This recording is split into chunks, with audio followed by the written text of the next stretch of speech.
Hey guys, welcome to the healthy cooking edition of the Sub-14 challenge. I'm taking you guys through a recipe that I've started using on weekends when I feel like indulging a little bit. Today we're going to be making brown rice chicken biryani. One of the things that I want you guys to remember is I want you to remember to soak your brown rice. Soak it for at least 45 minutes. I'm going to actually give you the reason why.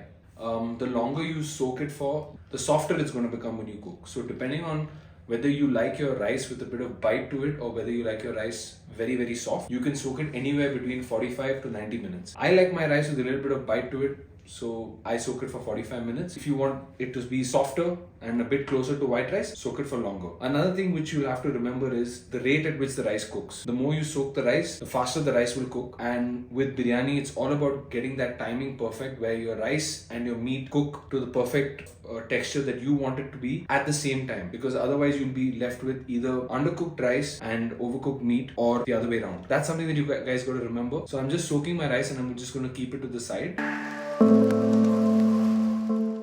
I'm going to talk a little bit about the difference between brown rice and white rice. Okay, the primary difference is brown rice has a lot higher fiber content. Okay, it's also less processed, and one of the main things that that happens as a result of that is that it has a much lower score on the glycemic index. Okay, which means that it's not going to spike your blood sugar as quickly.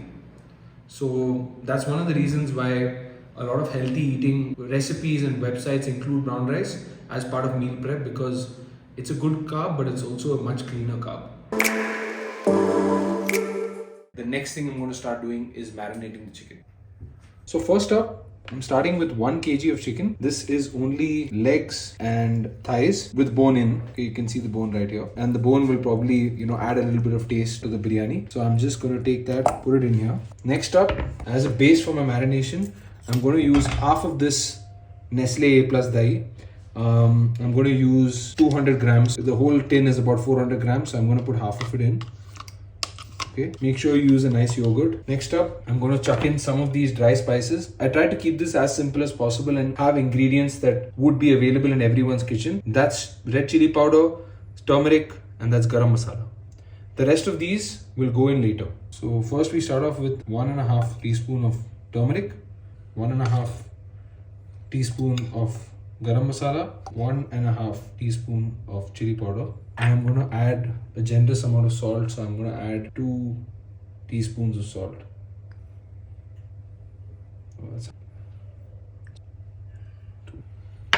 Next up, I'm going to add 2 teaspoons of ginger garlic paste.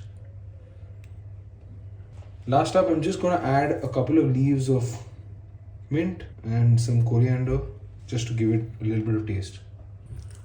I'm just gonna get down and dirty with this chicken. I'm gonna massage it in nicely. You can marinate this for as long as you want, anywhere upwards of 30 minutes to even overnight. Obviously, the longer you marinate it, the more that flavor is gonna get into this chicken. Overnight is honestly great if you ask me, if you have time in advance. But else anywhere, half an hour, 1 hour also is pretty good.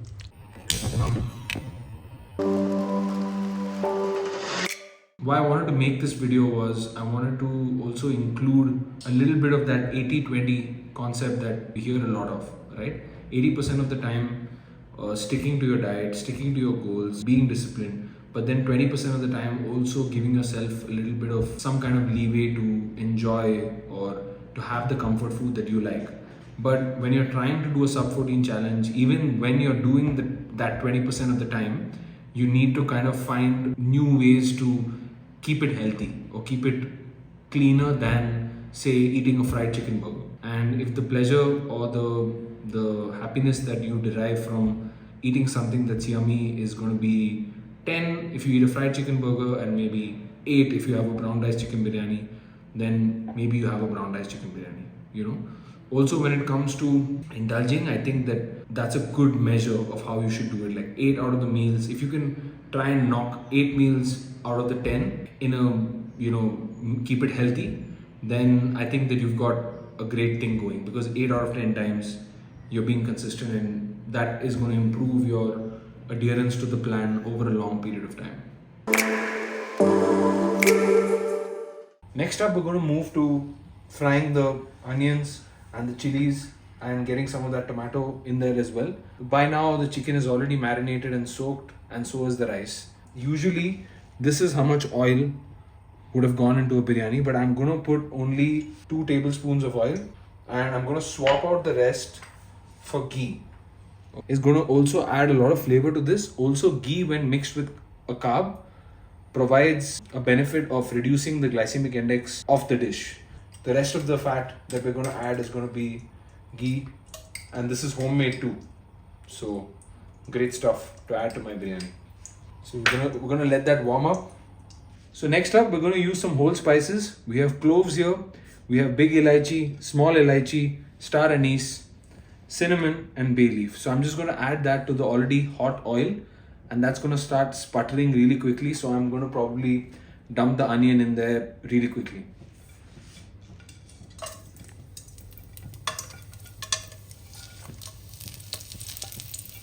Now before that gets in, put some of this onion in.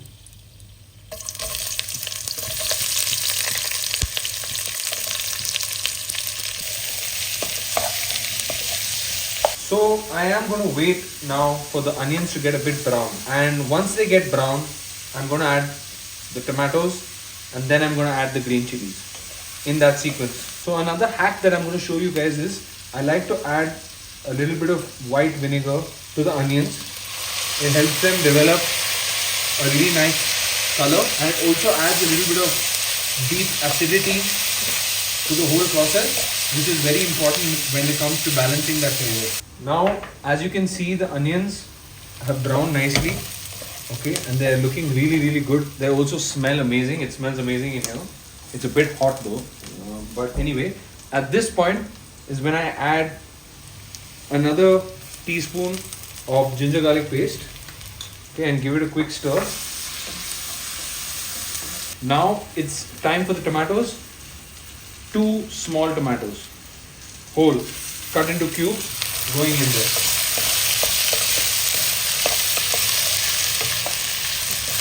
Another thing I want to talk about is seasoning at every layer of the cooking. So we season the chicken, and now we're going to season the onion just a little bit, okay, this mixture, just a pinch of salt, and that layers in the flavor little by little over the course of the meal, rather than adding the salt all in at once, just at one time. So at my house with my fam, we have a decent level of tolerance for chili, and that is why I'm going to use 5 whole green chilies, but to each their own. By this point, a lot of the masala and a lot of the good stuff, the flavor, is starting to stick to the bottom of the vessel a little bit. So I'm just going to put a splash of water to get that out of there, because I want all that flavor into my onions and my tomatoes. Now is the time when I feel that it's the right time to add the chicken. Everything, the tomatoes have softened up really nicely. My chicken has also had enough time to marinate. I've kept the flame on high. The reason why I'm keeping the flame on high is I want the outside to get a bit brown, and I want the flavor and the juice of the chicken to get locked in, and I want it to get sealed. So I'm going to do 10 minutes on high, and then I'm going to slowly simmer it 10 minutes on a slower fire, and then I'm going to add the rice.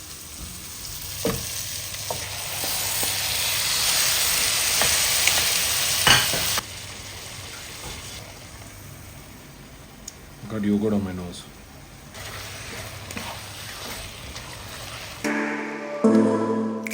Also, some other thoughts that I have around making a meal like this, right? Historically, culturally, and emotionally, humans have never really liked to eat alone. We all, if we could take a choice between eating alone and eating with others, we would eat with others, whether it's our friends, our family members, or our office colleagues, etc., etc. Something like, for example, if I was to cook plain white rice, boiled vegetables, and really bland tasting boiled chicken, and I went over to a colleague or a family member and I said, hey, why don't you try eating healthy, right? Share my food with me, eat with me. They'd probably be like, no, I don't want to have boiled vegetables and bland chicken, So when we try to diet, or when we try to build a lifestyle around healthy eating, we often get isolated from our family and from our friends pretty easily. And that's something that I feel that cooking a meal like this will kind of help bridge the gap between different members of family in the house, or friends, or people that you'd like to get involved with you on this fitness journey or on this wellness journey. Because the more people you got involved and the more people you have in your corner, the easier it's going to be for you to succeed over a long period of time. And that's what you want. So if you went up to somebody at home on a Sunday and you said, hey, listen, I'm making brown rice chicken biryani, do you want to kind of try it out? They'd be like, sure, yeah, biryani, I'll try it. The word biryani itself is going to get them to try this recipe out, and if they like it, there's a good chance that follow the recipe to the T, the biryani is going to come out great. I honestly love this dish. I've eaten it every Sunday, I think, for the past 3 Sundays. So I love it. And if they like it, they might ask you to make it again. And that's going to be there. You're giving them a gateway, you're giving them an opportunity to start eating healthy. Because once they've tasted that, they're like, oh, healthy food can taste good. Let me try something else, Let me try baked overnight oats. Let me try protein smoothies. Yeah, let me try protein pancakes. I don't know. Something different from, where they're getting to eat a food that they like, but the macros are also really good. Also, I think that over a long period of time, there are certain small sacrifices that you need to make, which you need to also disguise them to yourself, and you need to make them feel to yourself like they're not a sacrifice. Like for me, having a biryani with chicken instead of mutton is a big deal, okay? Because I love mutton biryani. Obviously, chicken is a much leaner protein. That's why I chose chicken instead of eating mutton. It's a much leaner protein, it's much healthier. Even when you're indulging, that's a really nice way of looking at it, where you can still choose foods that are in a much better food group than others. Now that we have allowed that chicken to simmer on slow for around 10 minutes, and we can see here that the water level has gone down a little bit. So the moisture that came out from the chicken has gone down a bit. Now is the right time to add the rice in.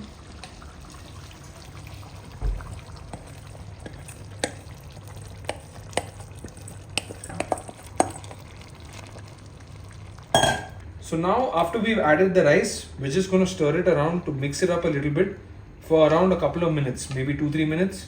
Now is the right time to add the water. We add the water, we close this, and then we forget about it like somebody that we don't want to remember, okay, until it's done. Another point to remember is the water should already be hot when you add it. Don't add cold or room temperature water to this. It will spoil the speed of the cooking. Before you close this is a good time to just take a bit of the water in your hand. It's going to be hot, so just be careful, okay? And get a feel for if the salt is right. I think the salt is perfect, okay? I have soaked some saffron, or if you want to be fancy, you can call it zafran, okay, in some warm water. And I feel that this is going to add a little bit of a different aroma and a nice smell to it. So I'm going to put that in, just pour that in around before we close this. Sharing all these little tricks with you. So now you don't have to come to my house. So now, as you can see, the chicken has cooked quite a bit, and I've moved this to slow.